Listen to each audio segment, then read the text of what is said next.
Hoy, imbis na maligo, naguluklo. O easy, mali ka nang iniisip kapatid. Ako si Eljan, pangarap ko maging tambay. At kumita nang walang ginagawa.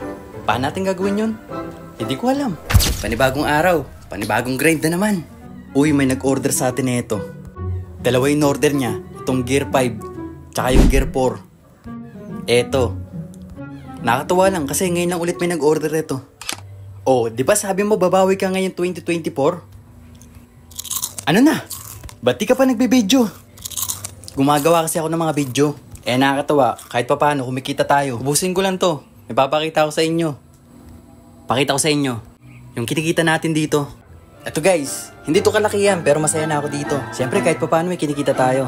Sa ngayon, meron tayong 145 ngayong araw. 20 ngayong umaga.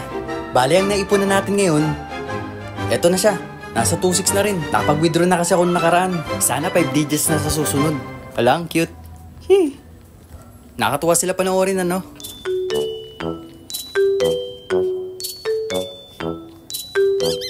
Hanggang ngayon, hindi ko pa rin ito tapos. Paano, nakakainis yung website nila. Hindi gumagana yung forgot password.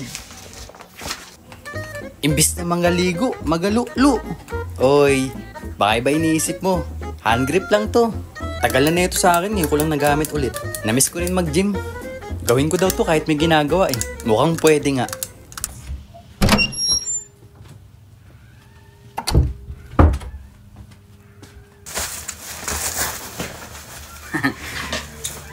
Anto guys. Bali ito guys. Lalagay na kasi ulit ako ng printing. Di ba pinagawa ko yung printer ko? Ito yung dahilan. Tatanggap na ulit tayo ng mga magpapaprint. Yan. So guys, mga bond paper. Kasi mag-accept na ulit tayo ng printing sa mga gusto magpa-print ng mga estudyante, mga documents, pictures, sticker, resume. Meron tayong mga photo paper, sa mga sticker. Nasira kasi yung printer ko nakaraan, di ba? Pinaayos na natin. Kaya tatanggap na ulit tayo ng mga printing. Sayang dagdag kita rin to. Alam nyo mga boss, marami tayong nagagawang pagkakamali. And it's not about sa kung ano nagawa nating mali. It's about kung paano tayo bumawi.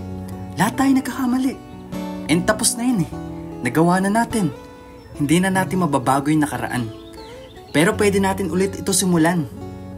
Para yung lungkot at pait ng nakaraan, mapalitan ng bago at masayang kapalaran.